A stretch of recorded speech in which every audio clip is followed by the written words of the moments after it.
Good morning, students.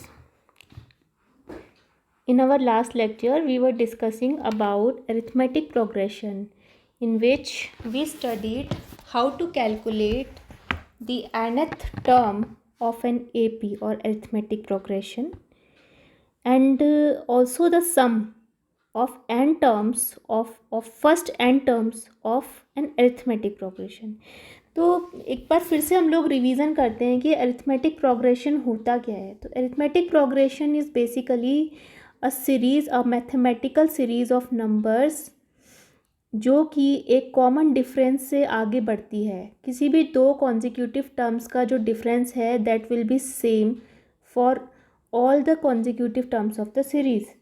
For example यहाँ पर जो हमें सीरीज़ गिवन है, here we can see that here the common difference small d is 5, whether it is between 5 and 10, 10 and 15, 20 and 15. और जो difference हम लेंगे वो हमेशा सेकंड में से फर्स्ट टर्म माइनस करेंगे. n में से n-1 टर्म को माइनस करके हम डिफरेंस निकालते हैं. It is always +5. So this is called the common difference और it is denoted by small d, and the first term of the series is denoted by small a.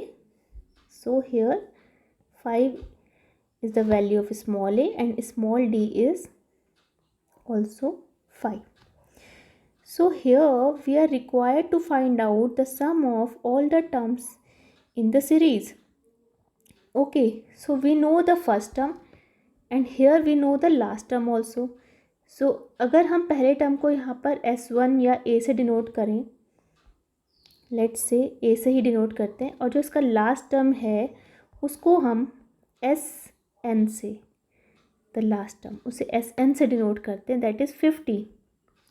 तो पहले हम सबसे पहले तो यही फाइंड करेंगे कि इसमें टोटल टर्म्स होंगे कितने. ठीक है, it is an A P. Here a is equal to 5 and d is equal to also 5.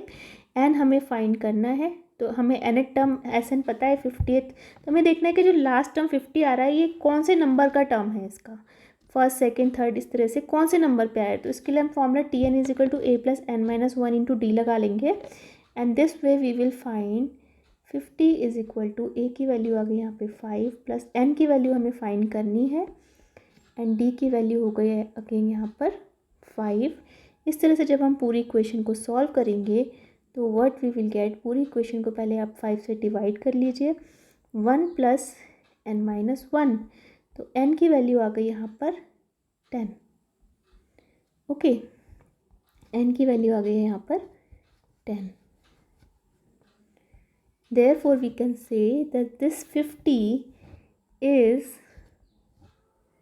the 10th term of this particular AP. Okay, अब हमें निकालना है सम ऑफ ऑल दीज टर्म्स. तो हम आराम से निकाल सकते हैं क्योंकि जो हमारा सम एस एन का जो फॉर्मूला है n/2 plus 2a plus N minus 1 into d, यहाँ पर n की वैल्यू हमें चाहिए थी. तो that we have already calculated that the value of n is 10. तो इस तरह से हम इसको फाइंड कर लेंगे इजीली. n की वैल्यू है 10/2 मल्टीप्लाई बाय 2 इंटू ए, यानी कि 2 इंटू 5 प्लस 10 माइनस 1 इंटू 5. इस तरह से इसको पूरा हम सॉल्व कर लेंगे. ओके, तो when you will solve this you will gate, आप लोग खुद भी कॉपी पेन लेके आए, सपोज कि आप बैठते ही हैं बिजनेस मैथ्स का लेक्चर अटेंड करने के लिए, otherwise there is no use of wasting your time. इसको जब हम सॉल्व करेंगे for the 5 into 10 plus 9 into 5, 45 plus 10 55 into 5. So that will be the answer. The sum of first 10 terms जो है वो इसमें आ जाएगा 5 मल्टीप्लाई बाय 45 और 55, that is 5 5 25 275. That should be the answer. देखिए, ठीक है. Now let's test your understanding. Is this an AP? क्या ये एक एपी है? देखिए यहाँ पे कॉमन डिफरेंस, वो एक कॉमन डिफरेंस से आगे भी बढ़ना चाहिए, इनके बीच में डिफरेंस तो ज़ीरो है और ज़ीरो का जो डिफरेंस है इसको आगे नहीं बढ़ा रहा है, therefore this is not an AP. So what we will say, no this is not an AP, क्योंकि यहाँ पर जो डिफरेंस कॉमन डिफरेंस है डी की वैल्यू यहाँ पर क्या आ रही है 0 0 0, तो ये this is a constant term, this is not an AP, क्योंकि वो एक कॉमन डिफरेंस है, चाहे वो पॉजिटिव है या नेगेटिव है वो आगे बढ़ना चाहिए, कांस्टेंट नहीं रहना चाहिए। लाइक 3 6 9 होता, अगर ये 12 होता तो ठीक था। ऐसे अगर 3 0 -3 -6 -9 होता तो भी ये ठीक होता, तो भी एक एपी होती, but this is not an AP. Now find the first 16 terms in this series 1 3 5 7 9. Okay, so here the series we have seen that it is, since it is an AP with a common difference of +2, देखिए यहाँ पे +2 का difference है, यहाँ पर भी +2 का difference है, यहाँ पर भी +2 का, therefore here it is an AP with the first term 1 and common difference D is equal to 2. Simply you can calculate the 16th term of the AP, that is T16, Tn वाला formula लगेगा A plus n minus 1 into D, A की value यहाँ पर 1 हो गई, first 16 term n की value 16 हो गई, 16 minus 1 into D, D की वैल्यू है यहाँ पर 2, therefore 1 plus 15 into 2 30 is equal to 31.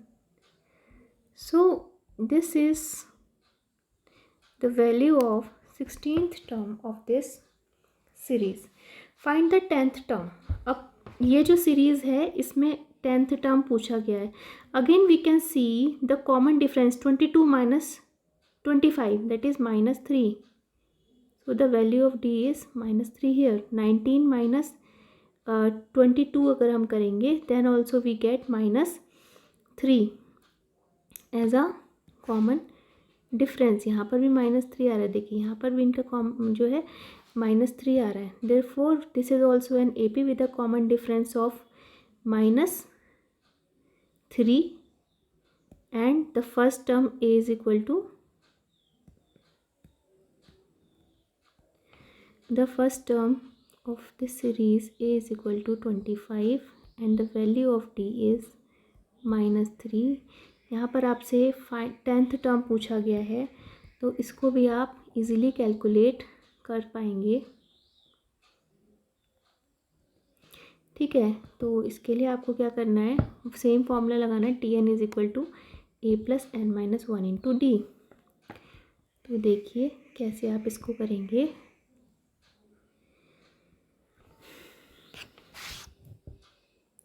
Tn, okay, यहाँ पे T10 निकालना है आपको, 10th term. Tn is equal to A plus n minus 1 into D is equal to, the value of A is 25 here and the D is -3, n is 10, 10 minus 1 into -3. जब आप इसको further solve करेंगे तो 25 minus का sign आगे आ जाएगा, 9 into 3 27, that is -2. So -2 is the answer, that is the 10th term of the given series which is required to be find out. Okay, इस तरह से आप इन सारे एपी वाले क्वेश्चंस को सॉल्व कर सकते हैं. Okay, find the sum. Now the next is this one, find the series 7 14 21 28 which term shall be 84. अब इसमें हमें Tn यानी कि n की वैल्यू फाइंड करनी है और Tn की वैल्यू हमें 84 गिवन है.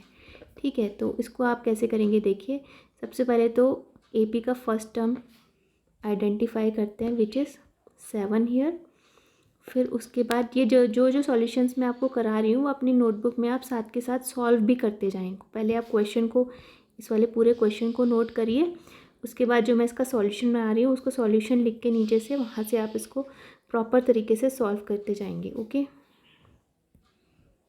तो देखिए फर्स्ट टर्म इसका आ गया देन यहाँ पर जो इसमें कॉमन डिफरेंस है that is 7. Common difference is 7.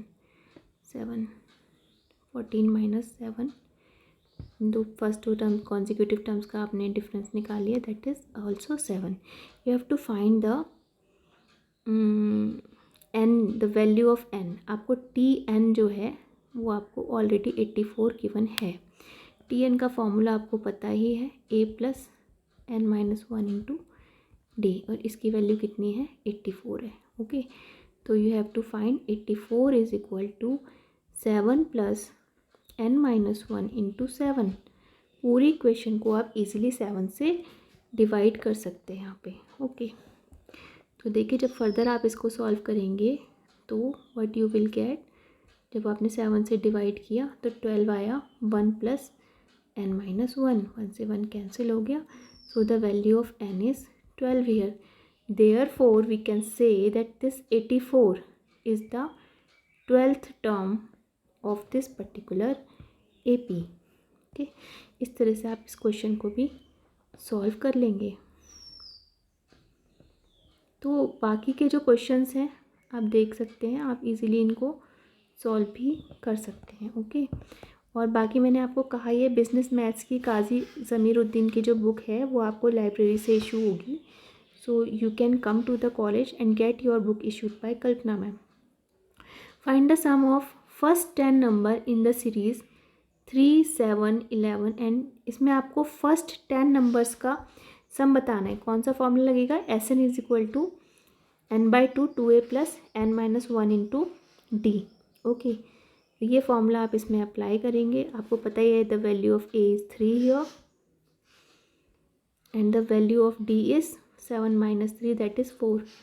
तो इसको मैं सॉल्व करके आपको बताती हूँ. यहाँ पे a की वैल्यू यहाँ पर 3 है, d की वैल्यू है यहाँ पर 7 minus 3 that is 4 and you have to find the sum of first 10 terms S10. तो फॉर्मूला होता है आपका n/2 2a plus n minus 1 into d. ये सारे प्रॉब्लम्स को आप सॉल्व कर लीजिए. आप ये मत सोचिए कि सेम तरह के 2 फॉर्मूले आप अप्लाई कर रहे हैं. जब तक आप प्रैक्टिस नहीं करेंगे आपको नहीं आएगा. जितने क्वेश्चन हैं इन सब की आप प्रैक्टिस कीजिए. Apart from that besides you have to get the book issued, और बुक से भी आप लोग न्यूमेरिकल प्रॉब्लम्स को सॉल्व करिए. अगर कहीं भी कुछ भी प्रॉब्लम होती है you can ask me any time. You can come to the department, also you can ask telephonically. n की वैल्यू यहाँ पर फर्स्ट 10 टर्म्स का निकालना है, तो n की वैल्यू हो गई 10. 10/2 2a 2 multiply by 3 plus 10 minus 1 into d. तो d की वैल्यू हो गई यहाँ पर 4. तो ये हो गया आपका 5 इंटू ये हो गया 6 plus 9 into 4 36 plus 6 is equal to 42. तो 5 into 42 you get 36 plus 6 42. Okay, तो इनको आप जब मल्टीप्लाई करेंगे तो you will get the sum of first 10 numbers of this particular AP. 10 20 210. This is the answer. तो इस तरह से आप इस वाले प्रॉब्लम को भी सॉल्व कर लेंगे. उसके बाद देखिए next problem, that is find the sum 100 200 300 400. तो ये आपको दिखाई दे रहा है कि ये भी एक प्रकार की अरिथमेटिक प्रोग्रेशन है with a common difference of 100. देखिए यहाँ पे 100 100 का डिफरेंस है. 200 minus 100 is equal to 100. 300 minus 200 is equal to 100. 400 minus 300 is equal to again 100. So here the first term a is 100 and the common difference small d is also 100. So we are required to find the sum of all these and we know that the last term is 1000. अगर हमें ये पता चल जाए कि ये last term कौन से नंबर का टर्म है, यानी कि n की वैल्यू पता चल जाए, तो simply we can put the sum. We were discussing an AP जिसकी कि हमें सम फाइंड करना था, and here the first term a is 100 and the common difference small d is also 100 and we know that the last term of this AP is 1000. सो अगर हमें ये पता चल जाए कि लास्ट टर्म कौन सा वाला है, then we can simply find the sum of the whole series with the help of the formula. So we will consider it as nth term Tn is 1000 and we know the formula of nth term of AP, that is A plus n minus 1 into D, that is 1000, and we'll put the value of A and D right here. A की value हो गई आपकी 100, D की value भी 100 हो गई, and simply you can divide it by 100 the whole equation. It is 1 plus n minus 1 is equal to 100 से divide करके RHS में 10 बचेगा आपका, 1 से -1 कैंसिल हो गया and n is 10. It means that 1000 is the 10th term of this AP. So now we have to find the sum of the whole series. उसके लिए आप सम वाला फॉर्मूला अप्लाई करेंगे, that is Sn is equal to n/2 2a plus n minus 1 into d. तो n की value आ गई आपके यहाँ पे 10, जो कि अभी हमने फाइंड करी. फर्स्ट टर्म 100 है, कॉमन डिफरेंस डी भी आपका 100 है. 10 माइनस 1 इंटू 100, तो इससे आप फाइंड कर लेंगे. 10/2 5 हो गया. 200 plus 10 minus 1 9 into 100, that is 900. 1100 into 5, that is 5500. तो ये जो पर्टिकुलर अरिथमेटिक प्रोग्रेशन आपको गिवन है, इसका सम 100 से लेके 1000 तक टोटल आ गया आपका 5500. That is your answer. तो इस तरह से हम सारी अरिथमेटिक प्रोग्रेशन की न्यूमेरिकल प्रॉब्लम्स को सॉल्व कर लेंगे. बाकी आप बिजनेस मैथ्स की बुक इशू कराइए, वहाँ से आप जो भी अनसॉल्व्ड न्यूमेरिकल प्रॉब्लम्स हैं उनको सॉल्व कीजिए. जहाँ पे आपको डिफ़िकल्टी होती है, you can ask me. So that's it.